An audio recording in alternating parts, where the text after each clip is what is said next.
continuing with our trial and error method, as you're discovering, it can be kind of tricky.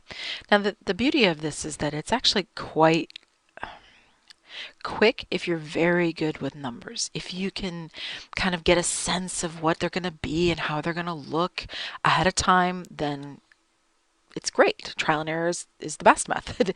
It's the one I use, honestly. When I'm doing factoring, this is what I do. But that's because I'm usually much quicker with multiplying and FOIL, honestly, in my head than most students would be.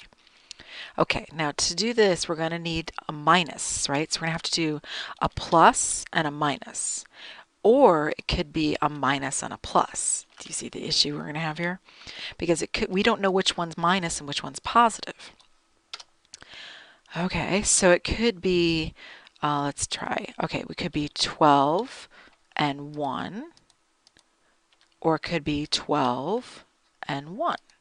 Because you got to try it with positive 12, and then you got to try it with negative 12. And then you got to do it all again. It could be 6. Oh, no, sorry, 1. Let's do it. We got to reverse it. 1 and 12. 1 and 12. All right, then you got to do it all again with 2 and 6. So I'm running out of space here. So we got the first 4. Then you have to do it all over again, but with, there we go.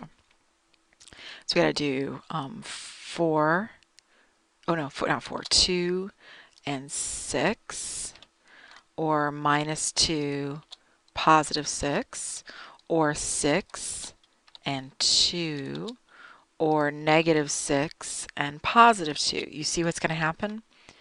And then you got to do it all again, but with 4 and 3, or 4 and 3, or 3 and 4, or 3 and 4. Like, these are all the different options. Now, usually you don't write them in a big list, but I wanted you to see this is literally everything you've got to try. If you're going to do the trial and error method, this is what you do. You make, you try one, and then if that doesn't work, you try the next one, right? So you try flipping them, then you try flipping them again, and then flipping the signs, and then you try it again, and then you pick a different combo. So like the first 4 are the same combo of 1 and 12, but you got to try 12 over here, plus or minus, 1 over here, plus or minus. Then you got to do it again with 2 and 6, but you got to try 2 over here, plus or minus. Then you got to try 6 over here, plus or minus. Then you got to do it again. 4 over here, plus or minus, then 3 over here, plus or minus. And this has 3 in the front, right? Do you see? 3 is prime, so you knew it had to be 3x and 1x. What are we going to do for letter C when it's 6 in front? That means you're going to have to try 2 and 3 and 6 and 1 on top of every combination. Do you see how much you can spend a lot of time doing these? Okay, so if you are going to try every one of these, I'm going to put them, you know what, I'm going to make a little batch of them. Hold on one sec. There we go. I got them all in kind of a horizontal list, you can see. And then what you have to do is start multiplying in your head. So you'd say, okay, negative 3 for this first one. Negative 3 is my outers, positive 12 is my inners. That gets me 9. Well, I don't want 9, I want 16. And then this is, if that's positive 9, this one's going to be negative 9. So that's not going to work. So both of those are out. Then you've got negative 36 plus 1 is negative 35, and then this one's positive 35. All right, so all 4 of those are gone. There we go. Poof. They have now been errored. So that we tried them and we errored them. None of them worked. All right, so let's try the next batch. All right, negative 3 times positive 3 is negative 9. Negative 9 plus 4 makes negative 5. No good. Then the next one's positive 5. No good. Because 9 take away 4 is 5. Then negative 12 plus 3, that's negative 9. No good. And then positive 12 take away 3. No good. Next. Let's see. Negative 18 plus 2, that's negative 16. Hey, we're getting on the right track. Then this one's going to work. It's positive 18 take away 2. So that's positive 16. And there it is. So only on the let's see, what was that? 1, 2, 3, 4, 8, 9, 10th one. On the 10th one we tried, we found the right one. Okay, you can spend a lot of time with trial and error. And of course, remember, if it's like this, you've got to try every one of these combos. If that number in the back is negative, you've got double the amount of combinations to try. This one over here on A, everything was positive. So all I had to do was check plus and plus, plus and plus, plus and plus. Over here, I had to check plus and then a minus, and then a different combo, and then plus and then a minus. So everything's got to get flipped around multiple times. So it doubles the amount of work you've got to do at least. All right, so let's look at C. Now C's got a positive 8 in the back and a negative 19. That's actually a little bit simpler. But the problem with C is that you've got 6x squared. Now 6x squared can happen 6x and x. Now these are both going to be minus. That's how you're going to get a minus 8 and a positive, or excuse me, minus 1 will make positive 8.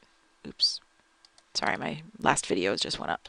Okay, then you got to do it again, but now flip the order.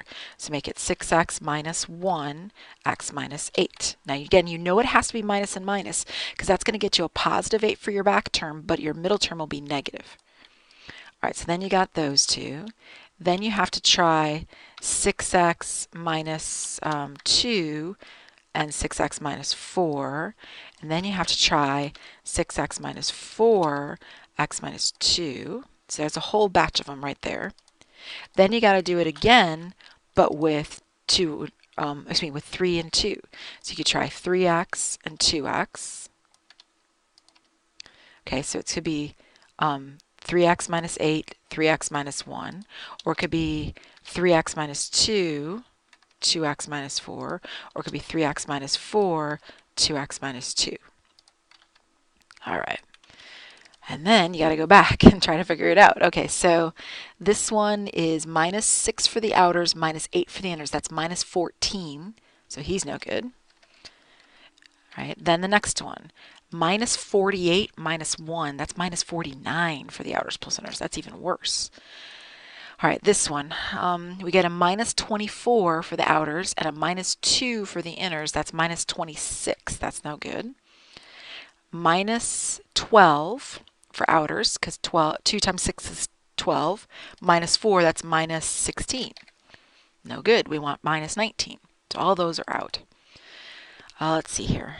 We've got a minus 3 for the outers and a minus 16 for the inners. There it is. Minus 16 minus 3. That makes minus 19. Okay, and then all the rest of these won't be any good because once you find the right one, that's the only one that's possible. Okay.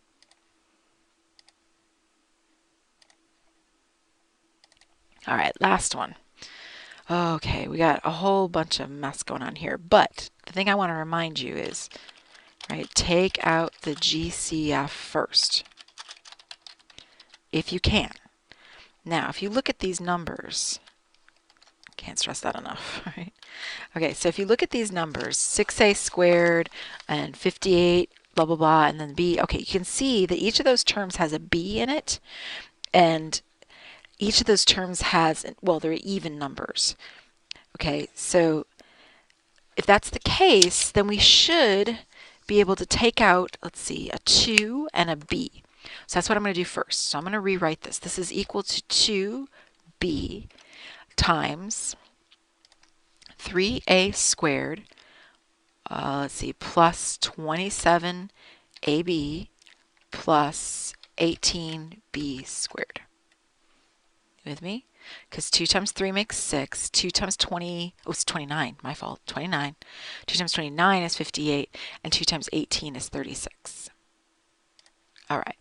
Now all I need to do is factor this back parentheses part. So this is actually a simpler problem than you might think originally. All right, so it's 3a squared, so it's going to be 3a and a, because that's prime. 3 is prime, so that's the only way you're going to have that. But we got to make 18. Now, luckily for us, everything is positive, so it's plus 18b plus 1b, like that. That's one example. Then I could do it again, but I got to flip the 18 and the 1. Okay? And again, you don't really need to write ones. You could just write them like that. All right, then you got to do it all again. But this time we're going to put in, let's see, 2 and 9. So 2 could go here, 9 could go here.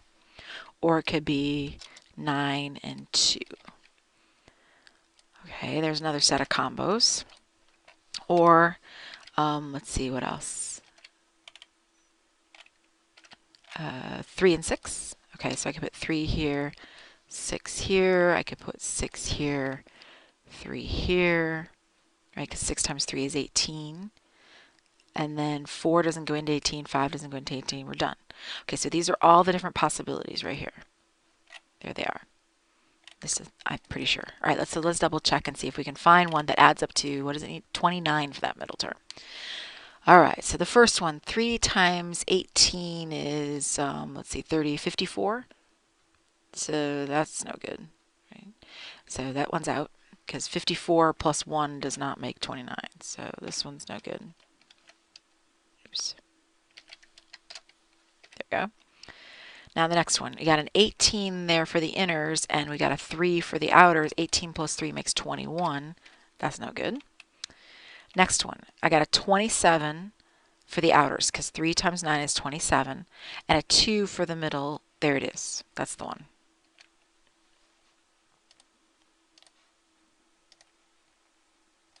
Okay. All right, so that's trial and error. Now, as you can see, you can spend a lot of time sitting there and trying out all the different combos, trying to make things work. I mean, if the back number is negative, oh my goodness. I mean, you're spending more and more time trying to figure out all the different possible combos than you would actually be to foil it in your head. And you got to sit there and foil all of them in your brain and get it. Now, this is the long way to do it. When I do this, oops, sorry. Remember what I said? I said, I do it this way as a math teacher. Why? Well, because I don't need to write all of these out. I kind of get a sense of which combo it's going to be kind of quickly. But that's kind of a hard trick to learn because what you're doing is you're kind of doing outers plus inners sort of in your head. Actually, usually we plan it out a little bit in our head ahead of time. Like if I look at a problem like this and I see, oh, that middle number is 29, that means that I'm probably going to have the big numbers on the outside, like 3 and 9. That'll give me a big number for that middle, right? Whereas this one down here wouldn't give me as big a number in the middle term. Like it's kind of making guesses like that to yourself. Okay? So you can see that this probably has some problems. For one thing, it's really easy for a student to forget a combo, to you wrote down 10 of them and there were actually 2 more and the answer was actually in those last 2. Or you thought you got everything and you didn't, you foiled them and you didn't get it right. Because you're doing so much multiplying to check these. Every single problem, if you're going to check it, you have to do outers plus inners essentially. So every single problem you got to sit there and foil, multiply to see if you got the right one. And that means you can make a mistake a lot. So there's got to be another way. Well, one hopes that there's another way to do this that won't be so long and tedious. Now, I put this all in here in the videos because some students really like this method, and that's fine. If you're really comfortable with numbers, you'll do this method. I do it too. But if you're struggling, or if this just seems like way too much work and you can make mistakes all over the place and it's a mess, there is another way, and that's what we're going to do in the next video. It's called factoring with grouping. It's the same grouping method we already learned, and we're going to apply it to these problems. And I think it's a little bit simpler in terms of notation and not making quite so many mistakes in terms of FOIL and double checking and making sure you got every combo possible. Okay, so if you like trial and error, feel free to use it. It's not a problem, but it can be really hazardous because if you think you got every possible combo and you missed that one that actually works, you're going to get no credit for this problem whatsoever. Because either you get these right or you get them wrong, and that's it. Whereas down here, this new method's going to have a little bit of work involved, so you might be able to get some partial credit. This is just a disaster. Like if you get it right, then you get it right. All right, I don't want to sound too negative on trial and error. Again, it's the method I use, but as a student, it might not be the wisest method to use always. All right, let's see the other method in the next video.